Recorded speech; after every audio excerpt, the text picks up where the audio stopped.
Hey there, welcome to this deep dive, all about the first 90 days. Ooh, this is a good one. It is, right. And we're tackling this book because you're looking to really get a handle on those first few months in a new job. Yeah, those early days can be make or break. Absolutely. We're talking about thriving, not just surviving. Right. Setting yourself up for success. Exactly. And to help us break it all down, we have an expert who knows, everything about leadership transitions. I've learned a thing or two along the way, that's for sure. I bet. The book dives right in with some pretty intense real-life stories. Oh, yeah, those are always eye-opening. Like Julia Gould. She was this amazing marketer, super detail-oriented, driven. Sounds familiar. Then she gets promoted to lead this huge product launch. And things, well, they tanked.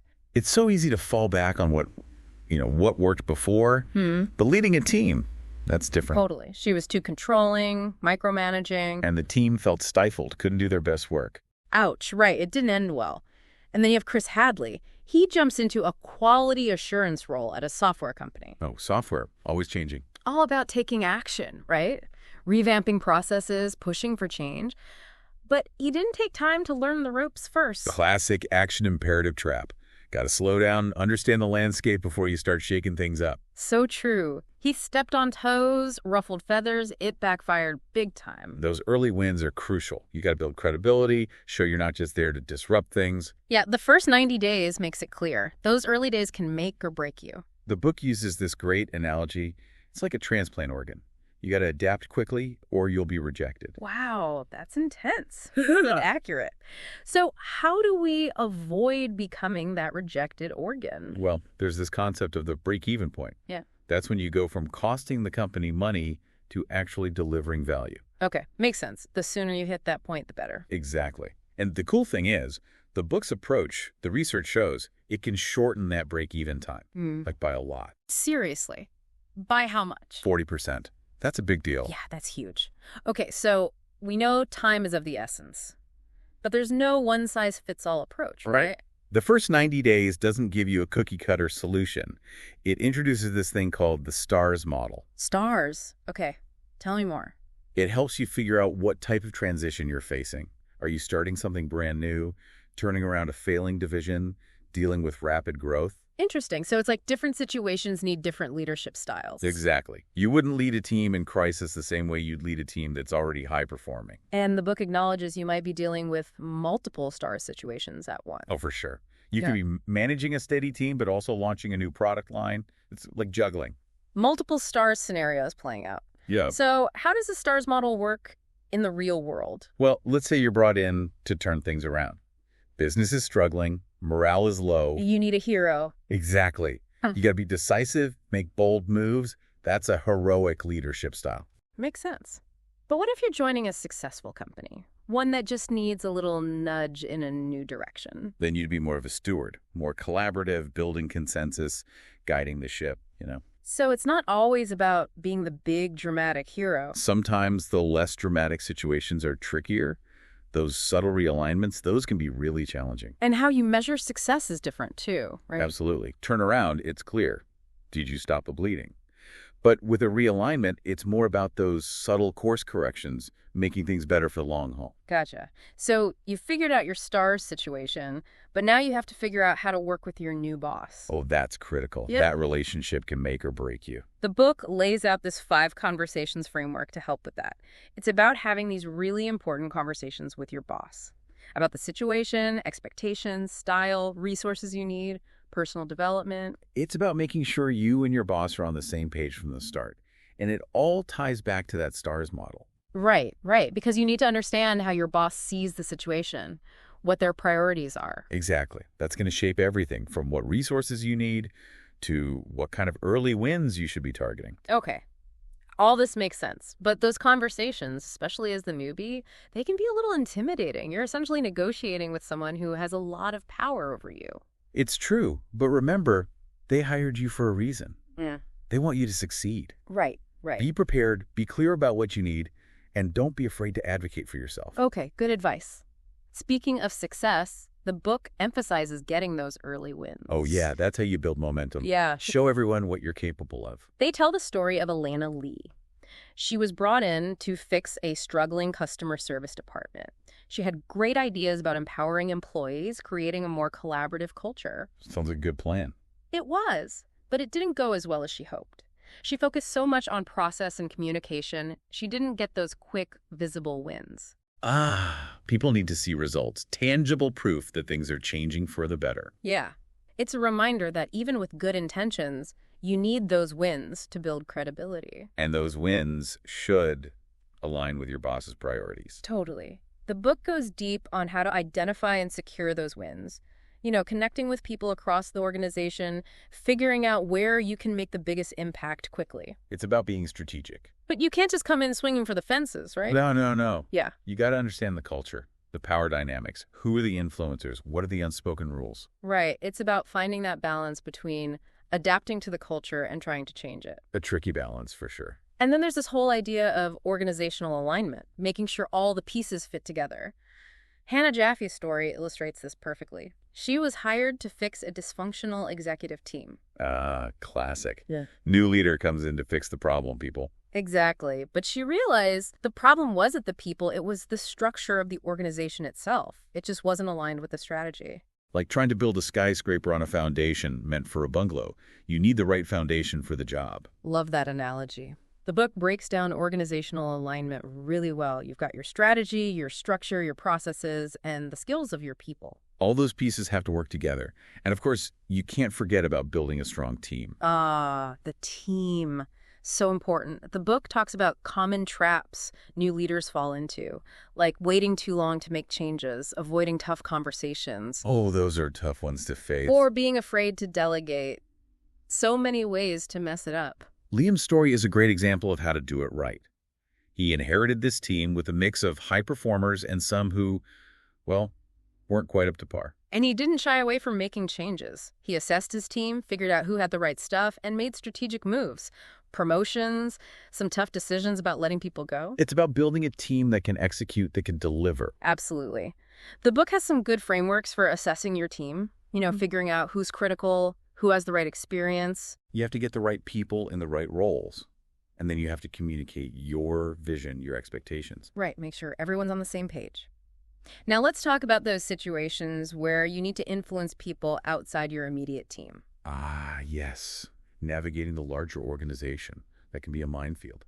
The book talks about Alexia. She had this new role where she was supposed to make the marketing approach more flexible. Okay, sounds straightforward, but it never is it? Not at all. She was used to having positional authority, but in this role, she had to rely on persuasion, relationships. That's a skill set in itself. It was a whole new ballgame for her. And the book digs into some really useful strategies for building coalitions, influencing people. Things like mapping out who has influence, figuring out who will support your ideas and who might resist. It's like playing chess, right? Thinking several moves ahead. It is. But it's not just about getting people to do what you want. It's about building genuine connections, finding common ground. Becoming a leader people want to follow. Exactly. And let's be honest, all this organizational stuff, it can be exhausting. The book talks about self-management, making sure you don't burn out. Yeah, it's easy to get so caught up in the work you forget to take care of yourself. You need that support system. People you can talk to, who can give you advice, mentors, friends, family. And the book talks a lot about learning, right? Being proactive about it. It's not just absorbing information. It's being strategic about what you learn. Figuring out what you need to know to succeed, and then going out and getting that knowledge. Talking to key stakeholders, doing those one-on-one interviews. It's all about being a student of the organization. And as you grow in your role, your network of advisors needs to grow too. The book breaks it down into technical advisors, cultural interpreters, political counselors. You need that diverse group of people to guide you. Because the first 90 days, it's not just about what you can do to succeed. It also talks about how companies can support these transitions, create a culture where everyone succeeds. They call it accelerating everyone. It's a win-win. If individuals succeed, the organization succeeds. It's not just about onboarding new hires either. It applies to internal promotions, lateral moves, even international assignments. Anytime someone's taking on a new role, there's a transition. And those transitions can be bumpy. So how do companies make those transitions smoother? What are some of the keys to creating this acceleration environment? It starts with taking stock of what's already in place. Huh. A lot of companies have programs and processes, but they're not always consistent or aligned with the overall strategy. It's like having all the ingredients for a cake, but no recipe. You need that roadmap. Exactly. And then it's about building what they call a common core model for transitions. Okay, so what does that look like? It's about creating a shared language, a consistent set of tools and resources, making sure everyone understands the importance of these transitions and how to navigate them successfully. It's about setting people up for success. Right. And it's about aligning incentives, making sure everyone is rewarded for supporting successful transitions. So it's not just about telling people what to do, it's about creating a system where they're encouraged and rewarded for doing it. Exactly. It's about creating a culture where everyone is invested in making transitions work. Because ultimately, it benefits everyone. And that's what this book is all about, right? It is. It's about empowering individuals and organizations to make the most of those first 90 days. Because those days are crucial. They really are. And I love how the book provides such practical advice, tools, and strategies. It's not just theory, it's actionable stuff. And it's a reminder that transitions are a natural part of any career. They're not something to be feared. They're an opportunity to learn and grow. To step outside your comfort zone and reach your full potential. Exactly. And that's a pretty exciting thought. It is. And we're just getting started. We'll be back in the next part of our deep dive to explore even more strategies for making those first 90 days count. I can't wait. Okay, so imagine you're stepping into this new leadership role. Congratulations are in order. But now, we need to make sure we're on the same page about what success actually looks like for you in this position. What are your first impressions of the team? And what about those challenges lying ahead? Well, my first few weeks here have shown me one thing. This team is seriously talented, but there's a but. They seem a bit siloed, you know. Communication could be better, and honestly, they seem unsure about where we're headed. As for challenges, the big one that jumps out is adapting to this crazy fast-changing market. Our competitors are innovating like crazy. We have to keep up. I appreciate you being straight with me. You've hit on some important points. Now, let me give you my perspective. My top 3 things for you in this role are: Number 1, build a more collaborative team. Break down those silos you mentioned, open up the communication channels, and ensure everyone feels valued. Number 2, I need a clear strategic plan for tackling these market challenges. Give me a roadmap for how we're going to stay ahead of the curve. And number 3, focus on developing your leadership skills. This is a big step for you, and I want to make sure you have the support you need. That's helpful. So you're looking for a team builder, a strategic thinker, and someone committed to, constant learning. You got it. You're already showing you're a good listener and a quick learner. Now, what kind of support do you need from me to make all this happen? Well, to be honest, I could use some guidance on navigating the politics around here. Still figuring out who the key players are, the power dynamics, all that. Also, some professional development resources would be amazing. You know, maybe some coaching or mentorship opportunities to really sharpen those leadership skills. Oh, and of course, I'll need your backing when it comes to getting the resources, both financial and people, to put that strategic plan into action. I'm on board with all of that. I can make introductions to some key folks, connect you with some top-notch development programs, and work with you to make sure you have the budget and the team you need to succeed. Now, how are you thinking about approaching this team collaboration thing? Any initial thoughts? Well, I was thinking some team building activities could help, get everyone to know each other better, build some trust. Also, establishing regular communication channels, maybe a weekly team meeting, a shared online platform for brainstorming and collaborating. And I'm thinking about a peer feedback system, encourage a culture of open communication and constant improvement. I like those ideas, especially the peer feedback. Holds everyone accountable, builds support. Anything else on your mind before we move on? Anything worrying you? Just one thing. I'm a little hesitant to make big changes too quickly. Don't want to come in here like a bull in a china shop. It's a valid concern. It's about finding that sweet spot. I'd say hold back on those drastic changes for the first few weeks. Yeah. Focus on relationships, listening to your team, understanding how things work. Once you've got that trust and credibility built up, you can start introducing changes gradually, always thinking about how it affects the team and the whole organization. Right. No need to rush. Exactly. Change management is a marathon, not a sprint. That's a good way to put it. I feel a lot better about moving forward now. Thanks for your time and support. You bet. I'm confident you're going to do great things. Keep me posted on your progress. I will. So that was a sneak peek into that expectations conversation. It's all about being clear, communicating openly, and building a solid foundation with your boss. Now, we've been talking a lot about what you, as an individual, can do to rock those first 90 days. But remember, this book also emphasizes how companies can create a culture that supports transitions for everyone, that accelerating everyone idea. Let's explore that a bit more. How do companies actually make that happen? Yeah, let's dig into that. The book lays out some key steps, starting with understanding where things stand right now. Gathering data, analyzing trends, figuring out where things are going well and where they're falling apart. It's like doing a transition checkup. What's working, what's not? Where are the trouble spots? Right. Once you've got that information, you can start building that common core model for transition acceleration. And that involves creating a shared language, right? A consistent set of tools and resources. So everyone's on the same page about how to approach these transitions. Exactly. It's like having a playbook for success, so everyone knows what to expect and how to play the game. And the book even talks about aligning incentives, so everyone is encouraged to support these transitions. Bosses, peers, direct reports, the whole shebang. What are some concrete ways companies can do that? It's about recognizing that transitions are a team effort. Everyone wins when transitions are successful. So let's talk rewards. For bosses, you could tie those transition success metrics into their performance reviews. Did they set their new team member up for success? Did they provide the right support? So you're holding those leaders accountable. You got it. But it's not just about the bosses. Peers can be amazing support systems.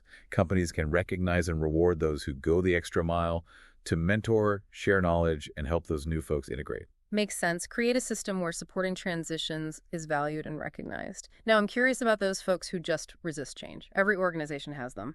How do you deal with the ones who are determined to sabotage things? The resistors. We can't forget about them. First, remember that resistance isn't always a bad thing. Sometimes it's a sign you need to adjust your approach. Maybe your message isn't clear, or you need to listen more to their concerns. Give them a chance to be heard. Exactly. But if you've done all that and you're still hitting a wall, the book has some smart strategies for neutralizing that negativity. It starts with understanding why they're resisting.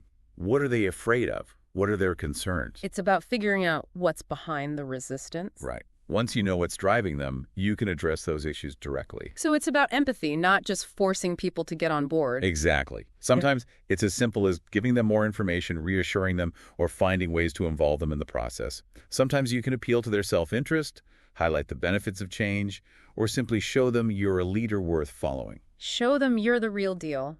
Exactly. And sometimes winning over that one vocal resistor, it can be a huge win. It shows everyone you're not afraid to tackle tough conversations, and that you're serious about finding solutions that work for everyone. It's like a domino effect. Win over one, and others might follow. Exactly. It can be a real game changer.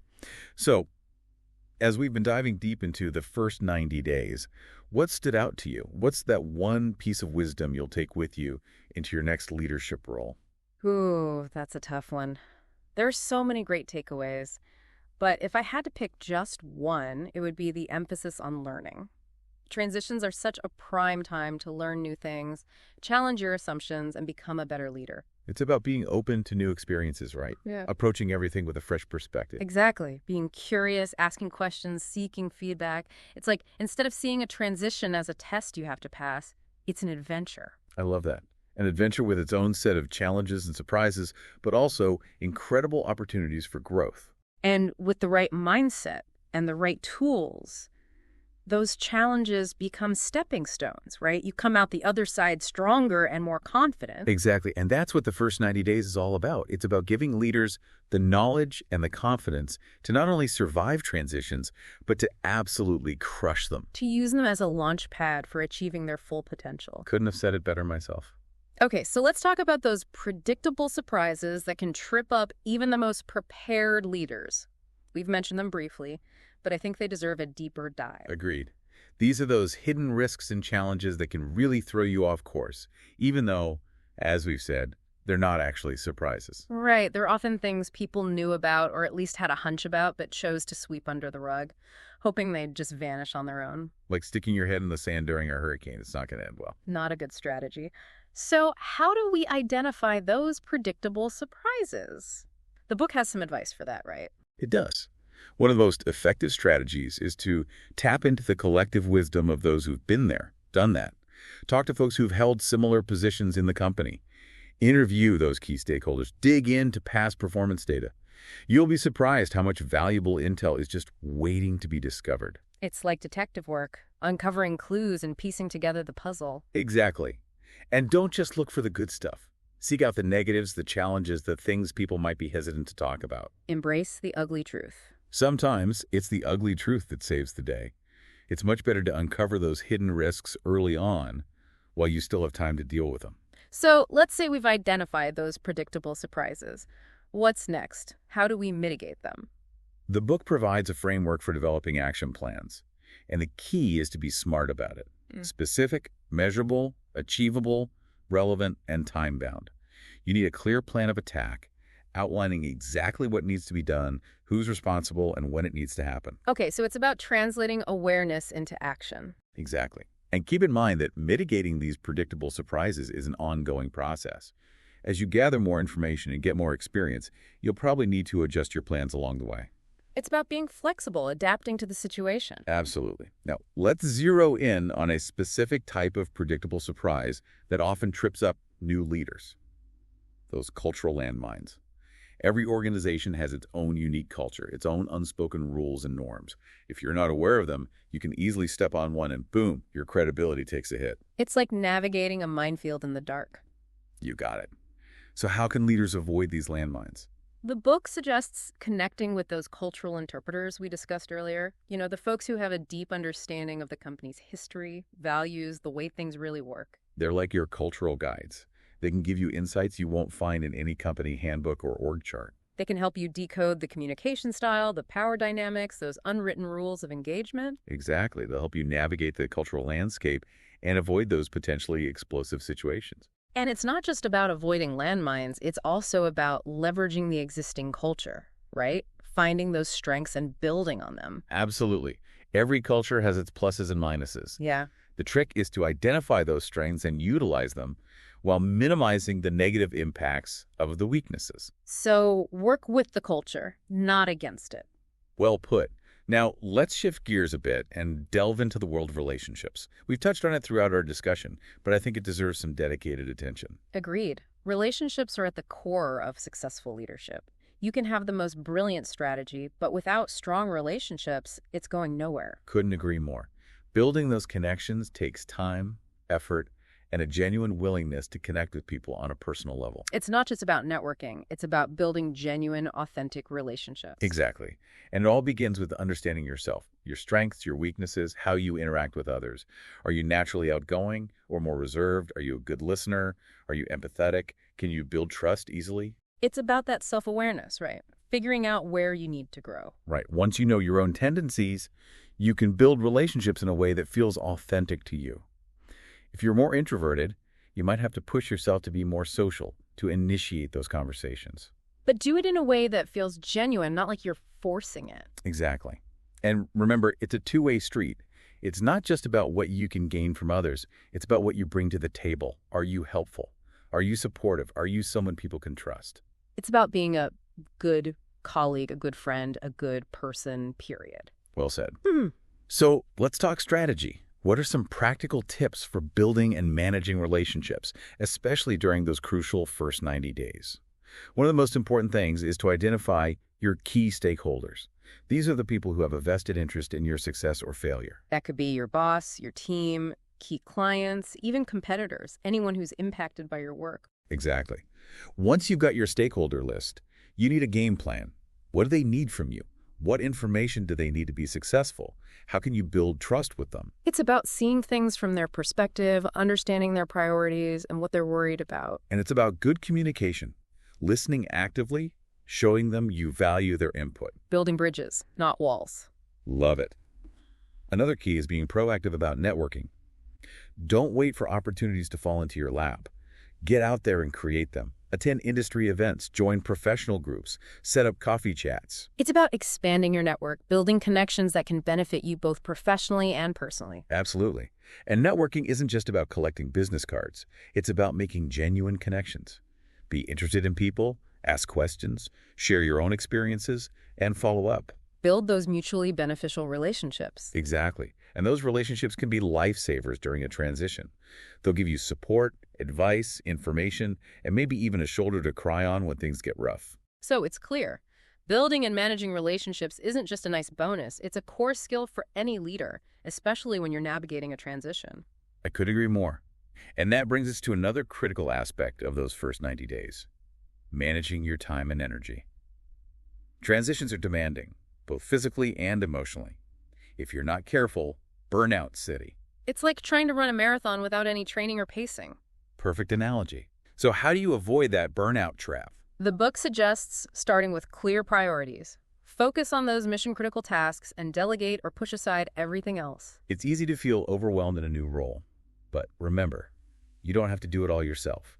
Delegate to your team, outsource if you can, and don't be afraid to say no to things that aren't top priority. It's about being strategic and directing your energy where it matters most. Right. And be realistic about what you can actually accomplish. Don't try to do too much at once. It's better to do a few things really well than to spread yourself too thin and end up doing everything poorly. Couldn't agree more. Now, how about creating a schedule that works for you? Are you a morning person or a night owl? Do you focus best in long chunks or short bursts? It's all about figuring out what works best for you. Exactly. And don't be afraid to change it up if it's not working. If you're constantly getting interrupted or not making progress on important tasks, it's time to tweak that schedule. Be flexible, adapt to the situation. And pay attention to your energy levels. Transitions can be draining, so take those breaks, recharge those batteries, and make time for things that help you de-stress. Like exercise, meditation, or spending time with people you care about. Whatever works for you. The key is to make taking care of yourself a non-negotiable. So managing your time and energy effectively is a combination of setting those clear priorities, making a realistic schedule, paying attention to your energy levels, and making sure you take care of yourself. You nailed it. Now let's talk about stress and anxiety. We talked about the Yerkes-Dodson law before, but it's worth another look. Agreed. Transitions are naturally stressful. You're in a new environment, facing new challenges, there's pressure to perform. It's perfectly normal to feel some anxiety. But if you don't manage it, it can really get in your way. So what are some good ways to manage stress and anxiety during a transition? One thing that helps is to reframe how you think about stress. Don't view it as the enemy, but as a natural response to a challenge. It can be a source of energy and motivation. It's like, bring it on. That's the spirit. And focus on what you can control. You can't control everything that happens, but you can control your reactions. So don't dwell on what you can't change. Focus on what you can influence. Exactly. Be proactive, not reactive. And find those coping mechanisms that work for you. Maybe it's exercise, meditation, journaling, being out in nature. Anything that helps you relax and recharge. And remember, asking for help is not a sign of weakness. It's a sign of strength. Don't be afraid to reach out to your support system, your boss, your mentors, your family, your friends. They're there for a reason. They are. Now let's talk boundaries. It's easy to let work take over your life, especially during a transition. Especially in this always connected world we live in. So true. Yeah. So how do you create those healthy boundaries between work and life? Well, the book says to start by getting clear on your priorities. What truly matters most to you. Your family, your health, your hobbies. Once you know what matters most, you can start making choices that reflect those priorities. Like, if family time is a top priority, you might need to decline those late-night work events or set limits on checking email after hours. Exactly. And communicate those boundaries clearly. Let your boss, your team, even your clients know your limits. So it's about setting expectations and being upfront about your needs. Exactly. And it's about having the discipline to stick to those boundaries. It's easy to slip back into old habits when you're under pressure. But you have to remember taking care of yourself benefits everyone in the long run. I couldn't agree more. Okay, let's talk about managing expectations. This is a recurring theme in the book, and for good reason. Yeah, it's so important to make sure everyone, your boss, your team, your stakeholders, has realistic expectations about what you can accomplish in those first 90 days. It's about setting those realistic goals, being clear about what you're doing, and being transparent about your progress. No surprises. Exactly. One of the biggest mistakes new leaders make is over-promising and under-delivering. They come in with these big, flashy plans and then fail to live up to the hype. Ouch. That can really damage your credibility. You bet. It's much better to be upfront about what you can realistically accomplish. Talk to your boss, your team, your stakeholders. Get their input on what they think is achievable. It's about collaboration and finding that common ground. Exactly. And once you've set those expectations, communicate, communicate, communicate. Provide regular updates, highlighting both the wins and the challenges, and be open to feedback. Keep everyone in the loop. And be ready to adjust your plans. Things change, priorities shift. You have to be flexible. Adaptability is key. Absolutely. Now let's talk about managing your own expectations. It's easy to put a ton of pressure on yourself to succeed in a new role, especially if you're ambitious. Yeah, that drive to prove yourself can be a double-edged sword. It can. And those unrealistic expectations can lead to stress, burnout, and ultimately make it harder to succeed. So how do you manage your own expectations effectively? Be kind to yourself. Know that you're not going to get everything perfect right away. Focus on learning and growth. It's about the journey, not just the destination. Well said. And celebrate those wins, even the small ones. Don't just focus on what needs improvement. Recognize and appreciate the progress you're making. It's like giving yourself a pat on the back for all the hard work you're putting in. Exactly. Now let's switch gears and talk about building and sustaining momentum. This is something that pops up throughout the book, and for good reason. It's about creating that feeling of forward movement, of making progress even when things get tough. It's about keeping the energy up, both for yourself and for your team. It's like keeping that fire burning, even when the wind's trying to blow it out. So how do leaders keep that momentum going during a transition? The book suggests starting with clear goals and milestones. Break those big, scary goals into smaller, more achievable steps. Chunk it down. Make it manageable. Exactly. It's easier to stay motivated when you see progress happening. And don't forget to celebrate those milestones. Celebrate those wins, big and small. Yes. Recognize your team's efforts. Acknowledge their contributions.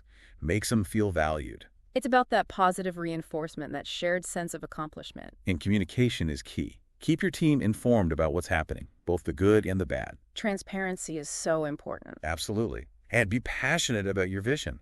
If you're not excited about it, how can you expect your team to be? Lead by example. You got it. Yeah. Now remember that managing expectations thing we talked about earlier. It's just as important for maintaining momentum. If you set unrealistic expectations, you're setting yourself up for disappointment. And that can really kill momentum. So be realistic about what you can achieve. Communicate those expectations clearly and be open to adjusting them if needed. Be flexible. Go with the flow. Exactly. Things change, you got to roll with it. Yeah. Another key to building momentum is empowering your team. Empowerment. That's a big theme in the book. And for good reason. When people feel empowered, they're more engaged, more motivated, more productive. They own their work. They're more likely to go that extra mile. So how do you create that sense of empowerment? Well, the book talks a lot about delegation. Delegation done right, that is.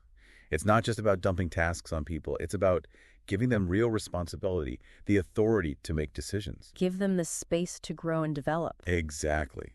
And be there to support and guide them along the way. Be a coach, not a micromanager. You got it. Another important piece is feedback.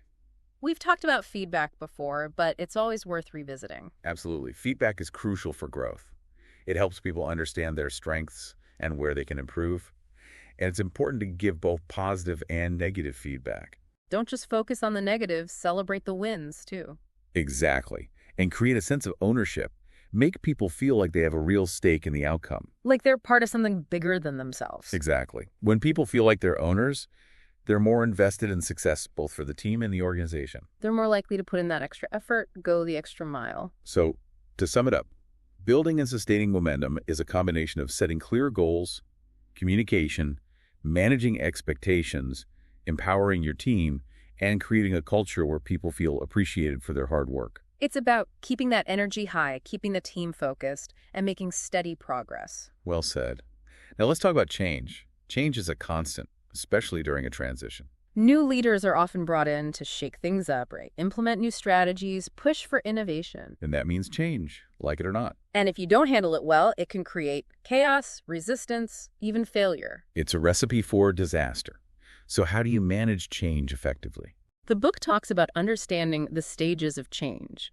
It's about recognizing that people react to change in different ways. Some embrace it, some resist it, some are excited, some are anxious. It's about meeting people where they are and helping them through the process. No one-size-fits-all approach. Exactly. And communicate, communicate, communicate. We've talked about it before. But it's crucial for building trust and getting people on board. Keep your team informed about what's changing, why it's changing, and what it means for them. Transparency and honesty are key. And make sure you're listening to their concerns and addressing them openly. It's a two-way street. Involve your team in the process too, right? Give them a sense of ownership. Absolutely. When people are involved, they're more likely to be supportive. So involve them in the planning, the decision-making, the implementation. It's about working together, not dictating from on high. Exactly. And be patient. Change takes time. No overnight miracles. Right. You'll hit some bumps in the road. There will be challenges. There will be times when you want to throw in the towel. But you got to stay the course. Be patient, be persistent, and above all, believe in your vision. So it's about understanding the human side of change, being a good communicator, and staying committed to the vision, even when things get tough. You nailed it. Now let's talk about developing your leadership skills. This is an ongoing process, but it's especially important during a transition. You're in a new environment, facing new challenges, the pressure is on. If you don't have the skills, you're going to struggle. So how do you level up those leadership skills during a transition? The book emphasizes the importance of feedback. Feedback, feedback, feedback. It's a recurring theme. And for good reason. It's the best way to understand your strengths and weaknesses and figure out where you need to improve. So ask for it. Ask your boss, your peers, your team. And be open to what you hear. Don't get defensive. It's about being humble and being willing to learn. Exactly. Now, one of the best ways to accelerate your leadership development is to find a mentor. Mentors. Everyone needs a good mentor. They can offer guidance, support, advice, and a different perspective. They've been there, done that, and they can help you avoid those common pitfalls. Exactly. But finding a good mentor can be tricky. Not everyone is cut out to be a mentor. So what should you look for in a mentor? First and foremost, they need to have experience. They should have navigated similar challenges to the ones you're facing. They should have been there, done that, got the t-shirt. Right. And they need to be willing to share their knowledge and experience with you. They need to be good communicators and good listeners. They need to be invested in your success. Exactly. And you need to feel comfortable being open and honest with them. It's a relationship built on trust. So where do you find these magical mentors? Well, they can be found in all sorts of places. They could be within your organization or they could be outside of it. They could be former bosses, colleagues, professors, industry leaders, even family members or friends. It's about looking around you and seeing who has the experience and the willingness to help you grow. Exactly. And don't be afraid to ask. You'll be surprised how many people are willing to mentor others. Now, once you've found a mentor, it's important to make the most of that relationship. So how do you do that? Set clear goals for the relationship. What do you hope to achieve? What specific areas do you need help with? Have a roadmap. Exactly. And schedule regular meetings. Whether it's once a month or once a quarter, make sure you have dedicated time to connect with your mentor. Make it a priority. And be prepared for those meetings. Come with specific questions or topics you want to discuss. Don't waste their time or yours. Exactly. And be open to their feedback. They're there to help you grow, so be willing to listen and learn from their experiences. It's about being coachable. Absolutely.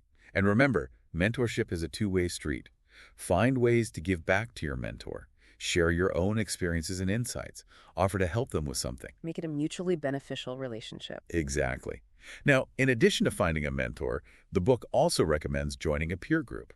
The power of peer support. Exactly. A peer group can provide a safe and supportive environment to share your challenges, brainstorm solutions, and learn from each other's experiences. It's like having a built-in support system. Exactly.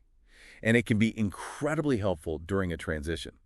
When you're feeling overwhelmed or uncertain, your peers can offer encouragement, advice, and a different perspective. They can help you see the forest for the trees. Exactly. Now, when it comes to developing your leadership skills, remember that it's not just about the hard skills, the technical knowledge, the strategic thinking. It's also about those soft skills, those interpersonal skills that are so essential for building relationships, influencing others, and leading effectively. Things like communication, emotional intelligence, empathy, active listening, those are all critical leadership skills. Absolutely. And the good news is, those skills can be developed. So if you're not naturally empathetic or a great communicator, don't worry, you can learn and improve. Exactly. There are tons of resources available, books, articles, courses, workshops that can help you develop those essential soft skills. It's about being proactive and making a commitment to your own growth. Exactly. And remember, leadership development is an ongoing journey, not a destination. It's a lifelong process of learning, growing, and evolving.